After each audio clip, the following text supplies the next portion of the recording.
యేసుక్రీస్తు కేవలం క్షణభంగురమైన మానవ జీవితాన్ని నిత్య జీవ ఫలభరితంగా మార్చగల సమర్థుడు.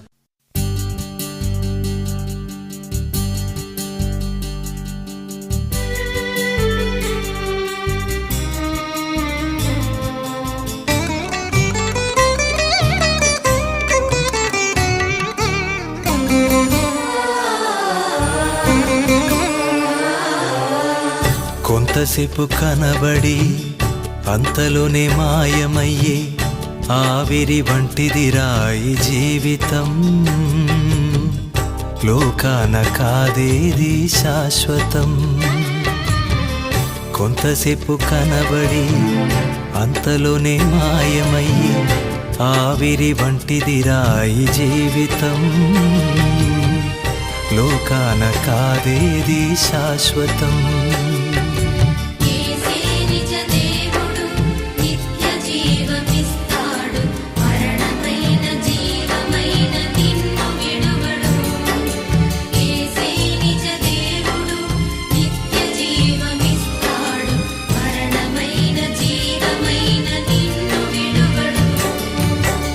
కొంతసేపు కనబడి అంతలోనే మాయమయ్యి ఆవిరి వంటిది రాయి జీవితం. లోకాన కాదేది శాశ్వతం.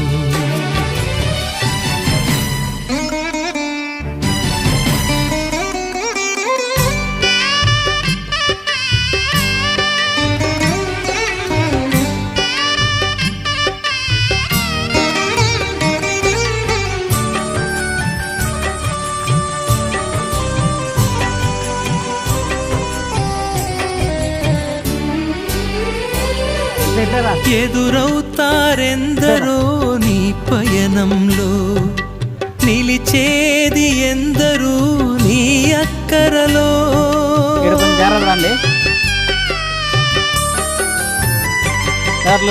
ఎదురవుతారెందరో నీ పయనంలో, నిలిచేది ఎందరూ నీ అక్కరలో.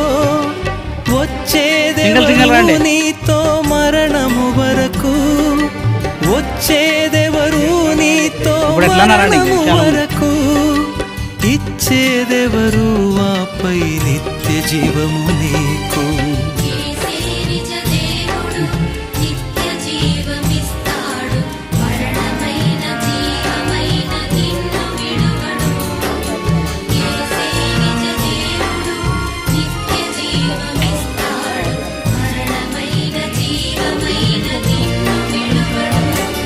ముందుకు రండి. కొంతసేపు కనబడి అంతలోనే మాయమయ్యి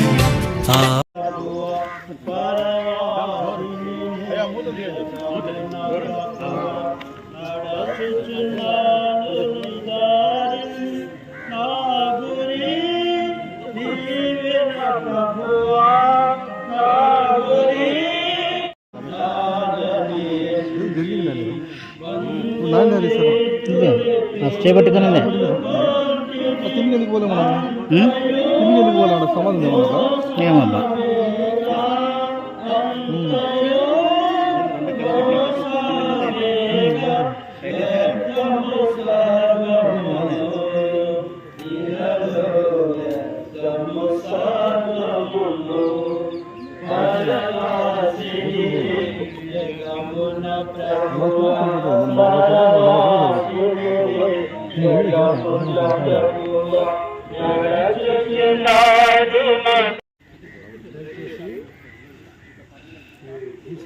కార్యక్రమానికి వచ్చేటువంటి సహోదరులు, సహోదరులు, పిల్లలు, యవనస్తులు అందరికీ దేవుడు తరపున ఆశీర్వాదములు.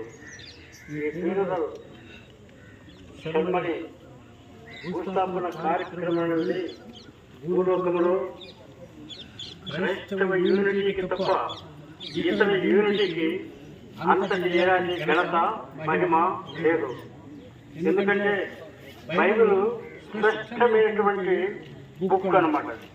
సర్వము అందులో దేవుడు రాయించి పెట్టినాడు. అయితే దేవుడి గురించి అనేకులకు జ్ఞానము తక్కువ. జ్ఞానము తక్కువ. నా మట్టుకు నేను చెప్తాను, శరీరంగా ఏంటి భూస్థాపనకు నేను అటెండ్ అయ్యింటాను. ఒకరోజు నేను కూడా అక్కడికి వెళ్ళాలి, అది తప్పదు. మానవ కోటికి సృష్టికి అది తప్పదు.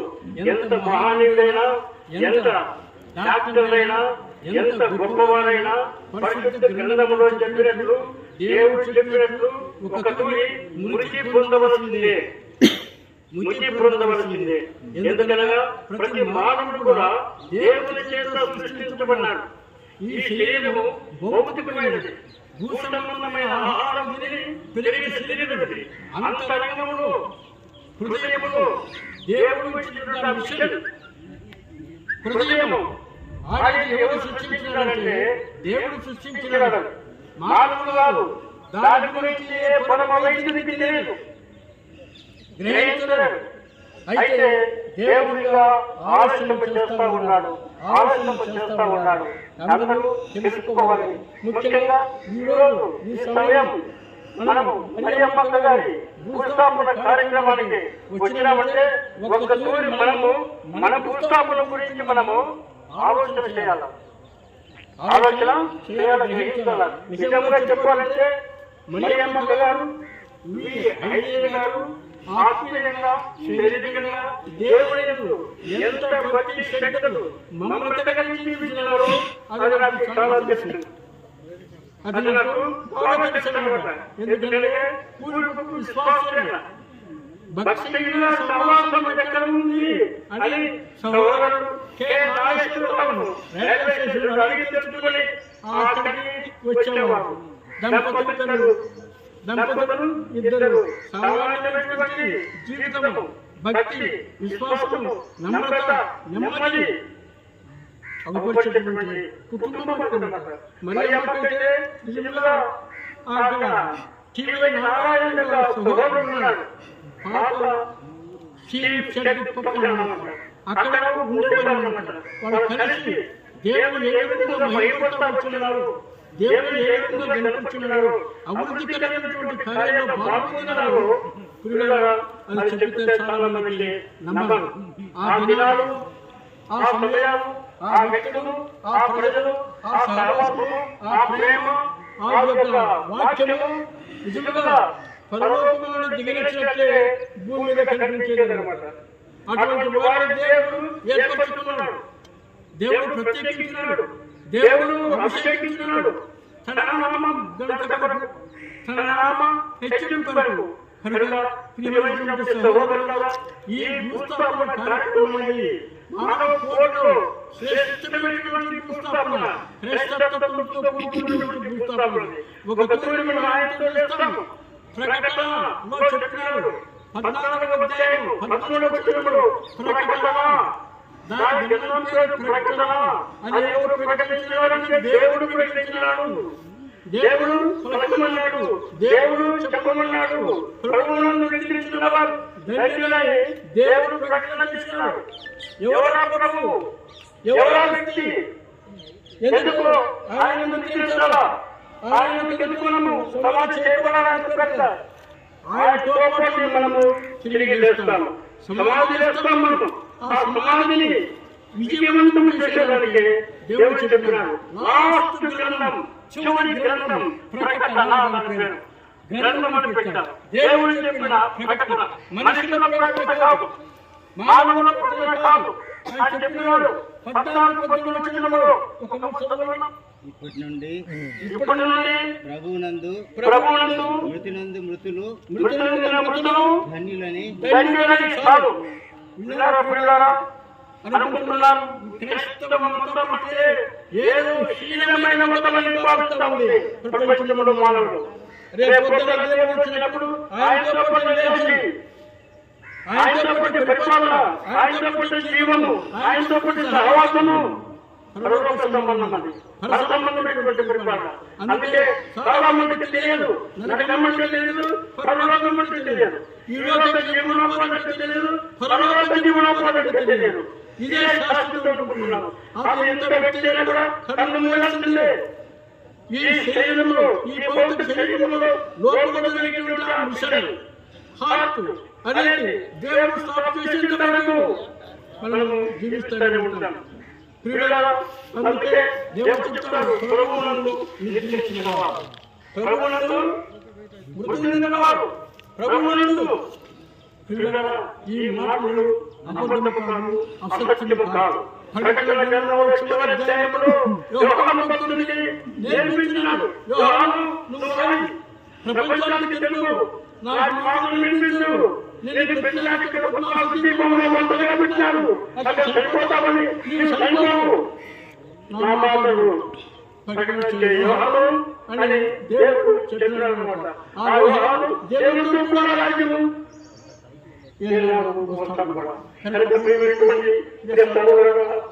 మరియమ్మ గారి భూస్థాపన కార్యక్రమం ఆ కుటుంబాన్ని అనుకున్నప్పుడు నేను అప్పుడు నాకు పెళ్లి కూడా కాలేదు, నాకు అప్పుడు వివాహం కూడా కాలేదు.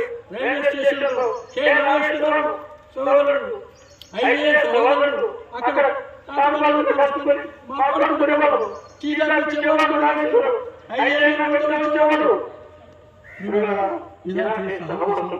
ఇలాంటి క్రైస్తత్వము, భక్తి విశ్వాసము కలిగినటువంటి కుటుంబము సంబంధించిన మరియమ్మ అక్కడ. మరియమ్మ ఆమె సింపుల్ లైఫ్, ఆమె జీవితము ఎక్కడ ఒక ఇల్లు, స్టీల్ షెడ్ ఎక్కడ, చిలకల ఎక్కడ, నడుచుకుంటూ వస్తాడు, నడుచుకుంటా. కాబట్టి ఆమె యొక్క భూస్థాపనం, ఆమె యొక్క జీవితాన్ని మనం త్యాగం చేసుకుని ఒకరోజు మనము కూడా ప్రభువును పిలిచి పరలోకరాజ్యములో ప్రవేశించాలని దేవుడు నిన్ను నన్ను కోరుతున్నాడు. దేవుడు ఆ మరియమ్మ గారికి ఆత్మకు శాంతి కలిగించుగాక, మన వ్యక్తులకు, మన కుటుంబ సభ్యులకు, ఆమె సంతానములకు దేవుడు ఆశీర్వదించి జీవించుగాక. సమయంలో సహోదరి మరియమ్మ గారి భౌతిక దేహాన్ని కడసారిగా చూడాలనుకునేవారు దయచేసి చూస్తూ వెళ్తా ఉండండి, పాట పాడుతూ ఉంటాము. ఆ సందర్భంలో దయచేసి చూడాలని, చూడని వాళ్ళు ఎవరైతే చూడలేదో వాళ్ళు చూడండి.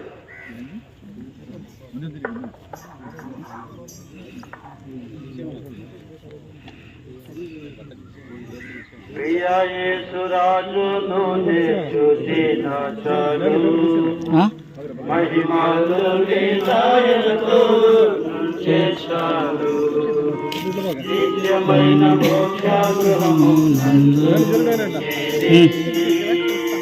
భక్తుల గుంపులో హర్షించినారు, నిత్యమైన మోక్షగృహము నందు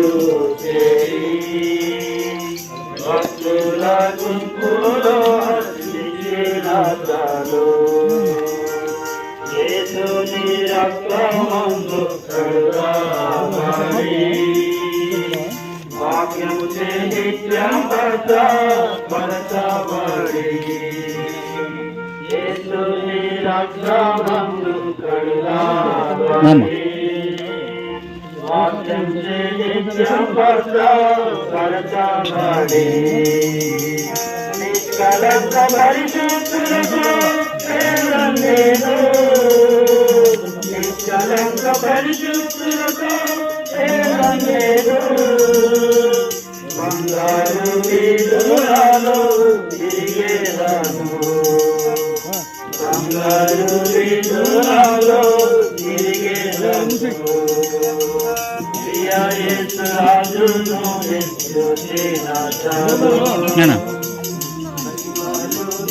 ఒక్కరు వస్తున్నాడు, బండి ఎక్కించుకొని వస్తున్నాడు, మా వాడు పోయినాడు. మా అన్న ఊరికి ట్రైన్ లేక బస్సులో వచ్చినాడు, పోలీస్ స్టేషన్ దగ్గర దిగినాడు. మనవరన్న ఏమి ఎవరు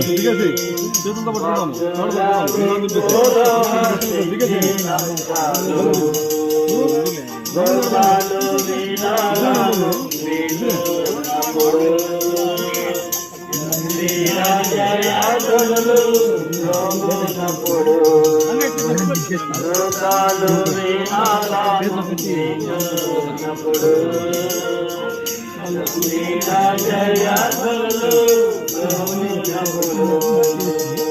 స్నేహితులకు బంధువులకు అందరికీ కూడా యేసుక్రీస్తు నామములో శుభాకాంక్షలు తెలియజేస్తున్నాను. నేను మా ఇంట్లో పెద్ద కుమారుడిని. మన జీవిత ప్రయాణం కొంతవరకు నేను ఎదిగిన తర్వాత నా తల్లిదండ్రులు నాతో పంచుకున్నారు. అనేక కష్టాలు బయటకు చేస్తే నిజంగా నా తల్లి 3 సంవత్సరాలు, మా చిన్నమ్మగారికి అంటే మా అమ్మగారి తమ్ముడికి కేవలం 2 సంవత్సరాలు, మా పెద్దమ్మగారికి 4 సంవత్సరాల మధ్యలో ఉన్న ఈ కాలంలో రక్షించకపోయాడు. ఆనాటి నుంచి జీవిత ప్రయాణం, నా అవ్వగారి ప్రయాణం చాలా దుర్భరమైన పరిస్థితి. ఎందుకంటే ఆనాడు కరువు ప్రాంతాలైనటువంటి కడప జిల్లాలోని మరి బద్వేల్ తాలూకా కలసపాడు గ్రామానికి దగ్గరలో ఉన్న కొండపల్లిలో వీరి నివాసం వచ్చారు. ఇటు నివాసం కూడిన సందర్భాలలో ఆమె తమ జీవితాన్ని బాల్య దశలో వారిని ఎక్కడికి పంపించకుండా, చదువులకు పంపించకుండా నా పిల్లలు లేకపోతే నేను బ్రతకలేను అన్నటువంటి ప్రేమానురాగం కలిగిన నా అవ్వగారు వాళ్ళు పెంచుతూ వచ్చింది. అటు పెంచుతూ వచ్చడం ద్వారా తన జీవితాన్ని చదువు అయితే ఏమాత్రం లేదు. అయినప్పటికీ ఆమె జీవితంలో తన మేనమామ కుమారుడైనటువంటి మా నాన్నగారిని, ఆయన ప్రకాశం జిల్లా బేస్తవారపేట తాలూకా అక్కపల్లి గ్రామం, వారిరువురు పిల్లల ద్వారా యుక్త వయసుకు వచ్చిన తర్వాత ఆమెను భార్యగా స్వీకరించారు. అప్పుడు మా నాన్నగారు 8వ తరగతి ఫెయిల్ అయిపోయి అప్పట్లో బ్రిటిష్ వారు పెట్టినటువంటి బంగ్లా అనే ప్రాంతాల్లో వారి విద్యాభ్యాసాన్ని 8వ తరగతి ఫెయిల్ అయిన తర్వాత విద్యాభ్యాసాన్ని ముగించుకున్న తర్వాత వివాహం చేశారు బాల్య దశలోని. అలాంటి దశలో వారు ఆరంభించిన తమ జీవిత ప్రయాణం బ్రతుకుటకు ఆధారం లేక ప్రకాశం జిల్లాలో కుటుంబ వీరు హాస్పిటల్ ప్రాంతానికి వచ్చి కూలి పనులు చేస్తూ రైల్వేలు, ఇనపరాలు, బొగ్గు ఇవన్నీ కూడా డబ్బులు తీసుకొని రాత్రి మొదలు నగరంగా కష్టపడుతూ తన కుటుంబానికి వారికి మొట్టమొదటిగా నాకంటే పెద్ద డాక్టర్ గారు ఉన్నారు. ఆమె వీరికున్న ఆనాటి కూలి పనులు కనుక వారికి కేవలం 20 నుంచి 30 రూపాయల కంటే నెలంతటికి వాళ్ళ ఆదాయం ఉండేది కాదు. అలాంటి పరిస్థితుల్లో ఫస్ట్ కుమార్తెను ఆరోగ్యరీత్యా ఆ బిడ్డను బ్రతికించుకోలేక ఒక జ్వరం వచ్చి ద్వారా ఆమె చనిపోతూ వచ్చింది. అందుకు గల కారణం ఏంటంటే వీరి మామగారికి ఆ ప్రాంతంలో వైద్య సహాయం లేదు. దాదాపు 6 కిలోమీటర్ల నుంచి 8 కిలోమీటర్ల బిడ్డను తీసుకురావాలి, వైద్యం చేయించుకోవాలి. అలాంటి పరిస్థితుల్లో నా తల్లిగారు మొట్టమొదట మా అక్కగారిని పోగొట్టుకుంది. ఆ తర్వాత నేను జన్మించాను. నన్ను ఈ పరిస్థితుల్లో నా కుటుంబంలో మరలా కాకూడదు అని ఆమె ఎంతగానో కృషి చేస్తూ వచ్చింది. అట్లు మా అమ్మగారు, ఈమె అప్పట్లో మా నాన్నగారు చిన్న జీవితం కనుక ఎంతో ప్రయాసంతో తన జీవితాన్ని కొనసాగిస్తున్న సందర్భాల్లో అనేక పర్యాయాలు గ్రామాల్లోనే ఉంటూ వచ్చేవారు. అమ్మ చిన్నపిల్లలని మమ్మల్ని పట్టుకుని అట్లా కొనసాగుతూ వచ్చేది. ఒక సందర్భం చెప్పాలంటే ఈరోజు యేసుక్రీస్తు నామములో చెప్పగలను బిడ్డలు బ్రతికించుకోలేక ఆ రోజుల్లో మా అవ్వగారు గ్రామంలో పెద్ద రైతులు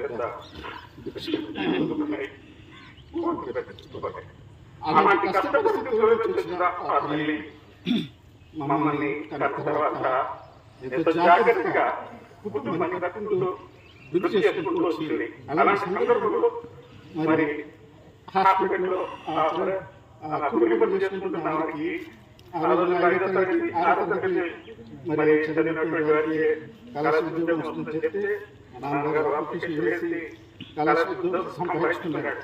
1964-65 ఈ మధ్య కాలంలో ఆయన గుంటకల్కి వచ్చాడు. ఇక్కడ ఆనాటి నుంచి బేహేశ్వరలో ఒక వ్యక్తిగా ఉంటూ తన జీవితాన్ని కొనసాగిస్తూ కుటుంబం కొనసాగిస్తూ వచ్చారు. అట్లా కొనసాగిస్తూ వచ్చినప్పుడు వీరు ఒకరికొకరు సంఘంగా పేద బిడ్డలు, వారి కుటుంబాలే వారి బిడ్డలే బరువు దినాలు.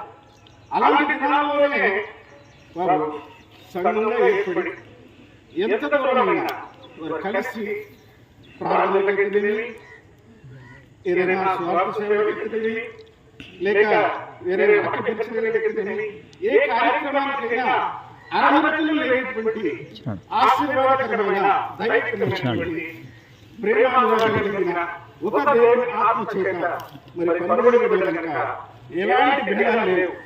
నేను ఉన్నవాడిని, నేను ఉద్యోగిస్తున్నానని, నాకు ఆశిస్తుందని, అన్నటువంటి భేదాభిప్రాయాలు లేకుండా వారు ఒకరికొకరు వృద్ధి చేసుకుంటూ వచ్చారు.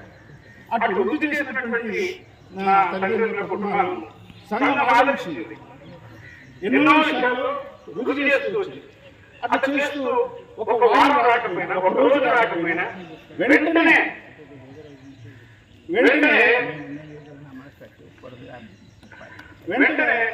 నా తల్లిదండ్రులు ఆ సంఘం దైవికమైనటువంటి పిల్లలుగా వారు ఒకరికొకరు కలిగినటువంటి వారుగా వారు కొనసాగుతూ వచ్చారు. అటు వృద్ధి చెందినటువంటి ఆ బిడ్డలను అటు ఆ తల్లిదండ్రుల ద్వారా పెంచబడినటువంటి బిడ్డలు ఆనాటి నుంచి ఈనాటి వరకు బేహేశ్వరలో సమాధానకరమైనటువంటి విషయాలు మాత్రం తప్ప ఏ విషయాల్లో కూడా వైఖరైనటువంటి వారు కాదు.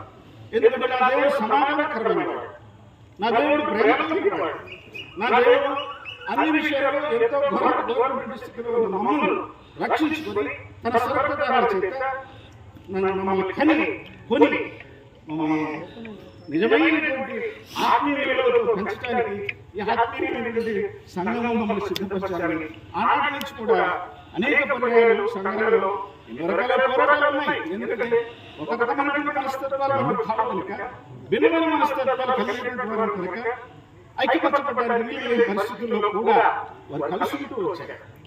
ఎన్నోసారి పోరాటాలు ఉంటే ఇద్దరు మాత్రమే సంఘంలో ఆ రోజులకు వస్తున్న సంఘం ఇద్దరుగా మాత్రమే వారు ప్రార్థనలో సంఘంలో జీవిస్తూ వచ్చేవారు.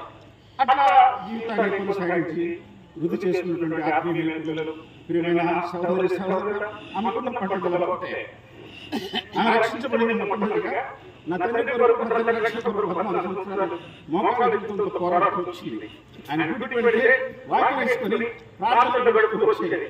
ఆయన ఆయన భోజనాలు ఏర్పాటు చేసేది, మళ్ళీ ఇంట్లో ప్రార్థన. ఈ రెండు మాత్రమే ఏమో చేసుకుంటూ వచ్చింది.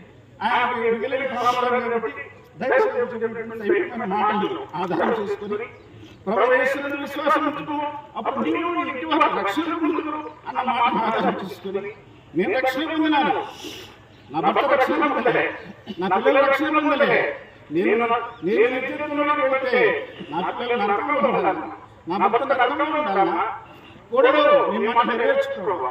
ఈ మాట ఆధారం చేసుకుని తన జీవితాన్ని కొనసాగిస్తూ వచ్చింది. అట్లు ఆధారం చేసుకున్న ఆ పరిస్థితి, ఆ మాట, ఆ జవాబు, ఆ ప్రార్థన యొక్క శక్తి నన్ను రక్షించుకుంది, నా తల్లిని రక్షించింది, నా పెద్ద చెల్లిని రక్షించింది, అట్లు నా తల్లిని రక్షించింది. ఈ రీతిగా రక్షణలోని రావడానికి ఒక దైవికమైన బిడ్డ ఒక్క వాక్యాన్ని ఆధారం చేసుకుని ఒక రకంగా చెప్పాలంటే 3 పట్టు నువ్వు చేయలేకపోవా 9 కాలం నేను కొనసాగిస్తా. ఏం లేకపోయినా పర్వాలేదు, నాకు నా దేవుడు, నా దేవుడి సంఘం ఈ పరిస్థితులే. ఆ సందర్భంలో దైవదాసులు మరి పశ్చిమ గారు ఆయన జీవిత కాలంలో ఇలాంటి వారిని సమకూర్చిన ఈ బిడ్డను నిజమైన ఆత్మీయ విలువలతో పెంచడానికి దైవసేవకులు పంపించి వారి క్షేమాభివృద్ధి కొరకు, వారి ఆత్మీయ క్షేమాభివృద్ధి కొరకు ఎంతో పోరాటం చేస్తూ వచ్చారు.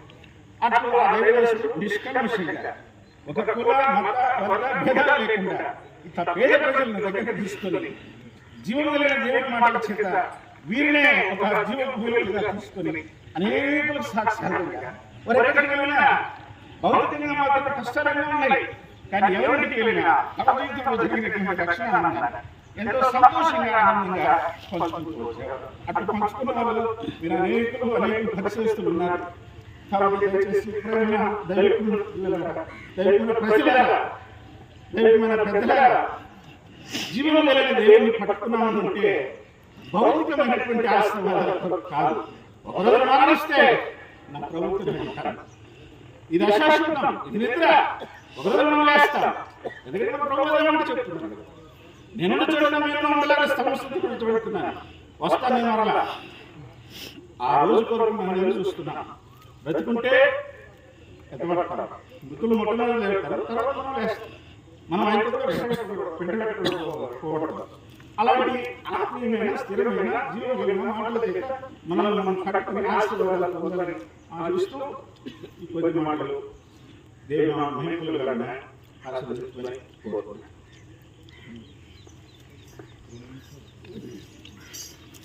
అందరికీ వెళ్ళండి. నా పేరు దేవరాను. దయచేసి గమనించాలి. ఈ కుటుంబం యొక్క సామర్థ్యంతో స్వయాన మా మేనమ్మ గారి కుటుంబం, బావగారు అజయ్ గారు, మా బావగారు, అక్క మరేక గారు, ఈ కుటుంబంతో ఇప్పటివరకు మేము సవాసంతో ఉంటున్నామంటే కేవలము ఒకప్పుడు నేను బాధ్యతలో ఉన్నప్పుడు కూడా చదువుకునేవాడిని.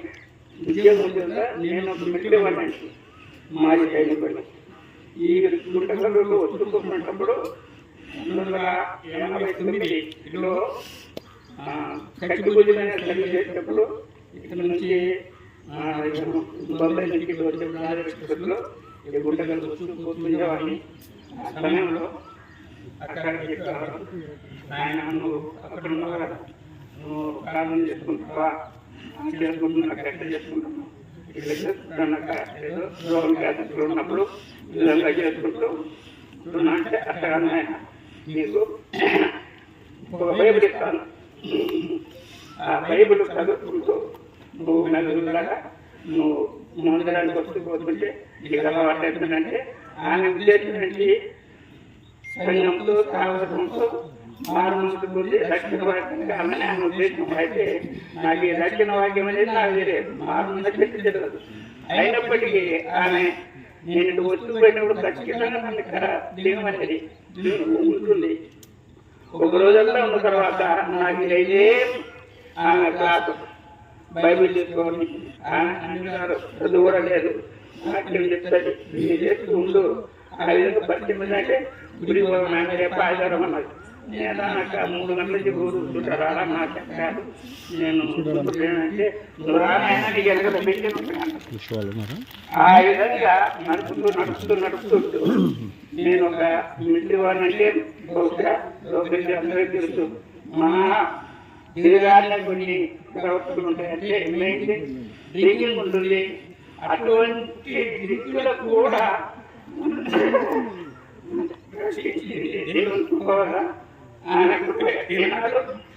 నేను నా కుటుంబంలో కష్టపడి అంటే దైవికంగా శారీరకంగా అన్ని విషయంలో నాకు సాధించగా దేవుడు చూపుతూ నడుస్తున్నా వాక్యం చెప్తానంటే మా అమ్మ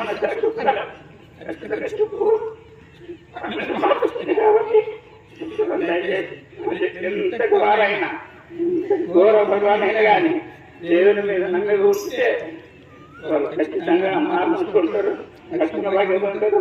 సంగము కావాలతో ముట్టాలని నిరూపించిన అతని ఎప్పుడు యొక్క కాదు దేవుడు కుటుంబంలో ఎల్లప్పుడూ ముఖ్యంగా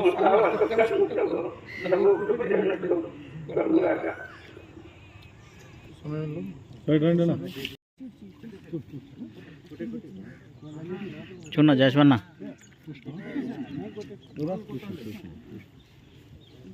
ఇద్దరు ఉన్నారా? నడిపోయినాడు అవునులే కాదా? ఇద్దరు దిగు చేతితో పట్టిస్తాము, కాళ్ళు సపోర్ట్ ప్రార్థన చేస్తాము. ప్రార్థన చేసిన తర్వాత మరి మా సోదరి యొక్క భౌతిక దేహాన్ని సమాధిలోనికి దించుతాము. ప్రార్థన చేస్తాం. 5 బ్రదరు ప్రార్థన చేస్తారు.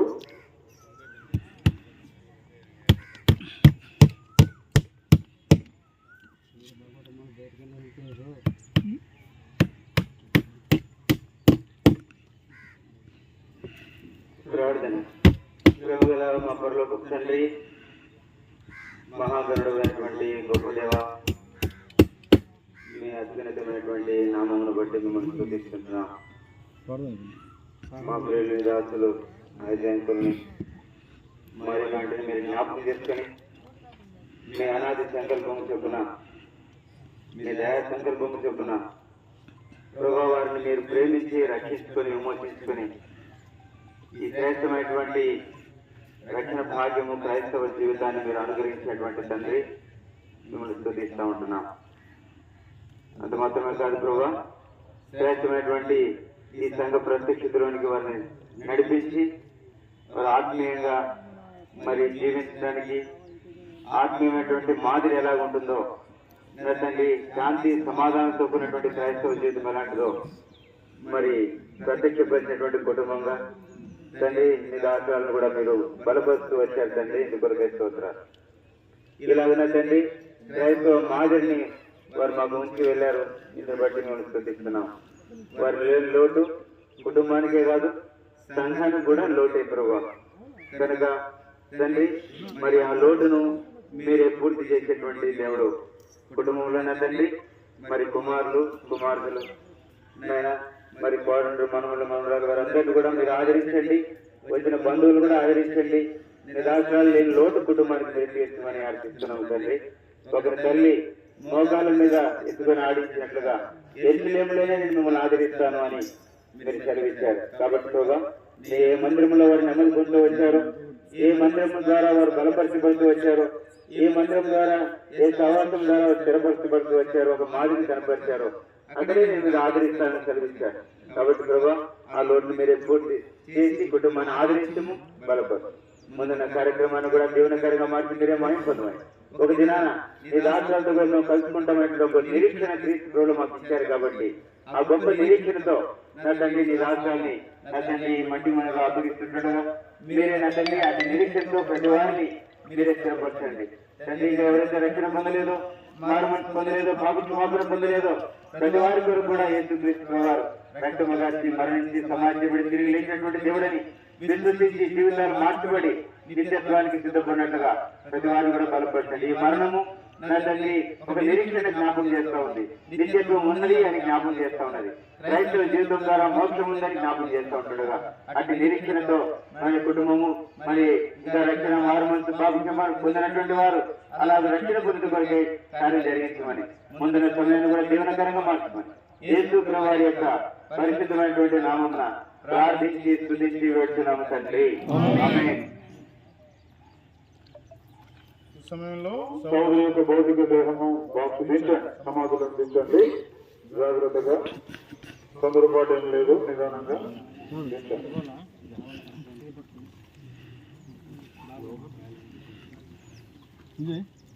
నువ్వు ఇట్రా విజయ్, ఫస్ట్ బాక్స్ చేతిలో తీసుకున్నావు. ఇక్కడ బండ ఉంది, మీరు ఎక్కువ బ్రదర్ అనేది ఎద్దు ఎద్దు ఎద్దు రమేష్ అంతే.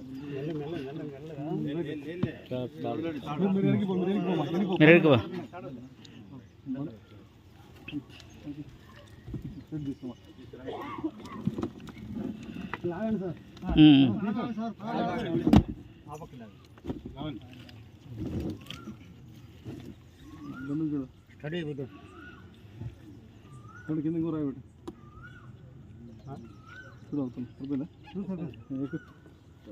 సరే, ఒక మాట చదివి ప్రార్థన చేస్తాము.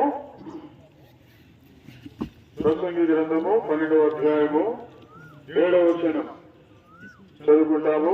మనైనది వెనుకటి వలనే మరలా భూమికి చేరును, ఆత్మ దాన్ని దయచేసిన దేవుని యొక్కకు మరలా పోవును.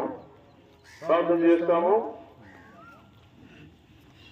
మమ్మల్ని మిగిలిగా ప్రేమించిన పరలోకపు తండ్రి, పరిశుద్ధుడైన దేవా, మీకు వేలాది వందనములు, స్తోత్రములు, కృతజ్ఞతాస్తుతులు చెల్లిస్తున్నాము. సహోదరిని మరియమ్మ గారిని మీరు పిలుచుకుంటూ వచ్చినారు. ప్రభావం మరి సమాధిలో మరి తన భౌతిక దేహాన్ని దించినాము. లేఖనం సెలవిస్తున్నట్టుగా మరి ప్రసంగి 12:7 రాయబడినట్లుగా మా తండ్రి మన్నైనది వెనకటి వలనే మరలా భూమికి చేరును, ఆత్మ దాన్ని దయచేసిన దేవుని యొద్దకు మరలా పోవునని రాయబడినట్లుగా సహోదరి యొక్క భౌతిక దేహాన్ని మనకు అప్పగిస్తున్నాం. మా ప్రియమైన తండ్రి ఒక దినాన ప్రభు రాకడ సమయంలో మరి అప్పటి వరకు మేము బ్రతుకుంటే భూమి మీద మరి యేసు ప్రభువుల వారు తనను వెంట పెట్టుకుని వస్తున్నాడు, సమాధులు తెరవబడతాయి. మరి ఎంత గొప్ప నిరీక్షణ దేవుని ప్రజలైన మా అందరికీ మీరు అనుభవించినారు. అందరూ బట్టి స్తోత్రం. వేరేగల వస్త్రాలకు అప్పగించుకుంటూ వందనం చెల్లిస్తూ యేసు ప్రభువుల వారి శ్రేష్ఠమైన నామమున స్తుతించి ప్రార్థించి వేడుతున్నాం తండ్రి. ఆమేన్.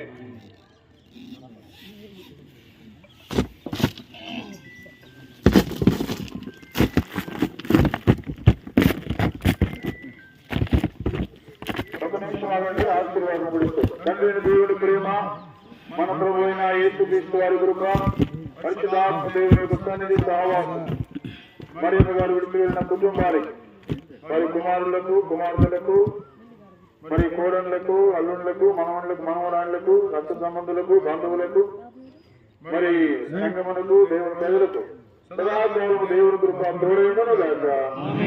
ఆమేన్.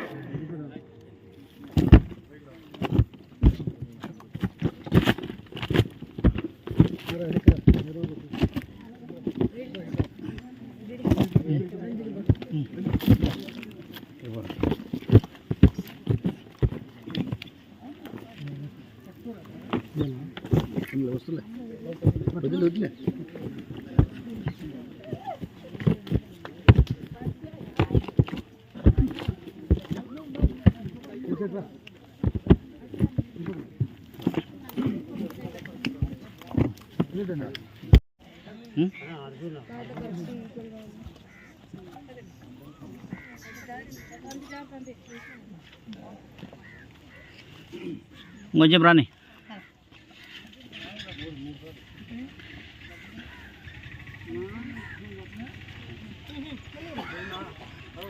కొంచెం రాని, కొంచెం కిందికి పో, కొంచెం ఒక అడుగు లోపల దింపు. చాలే చాలే వేసేసి.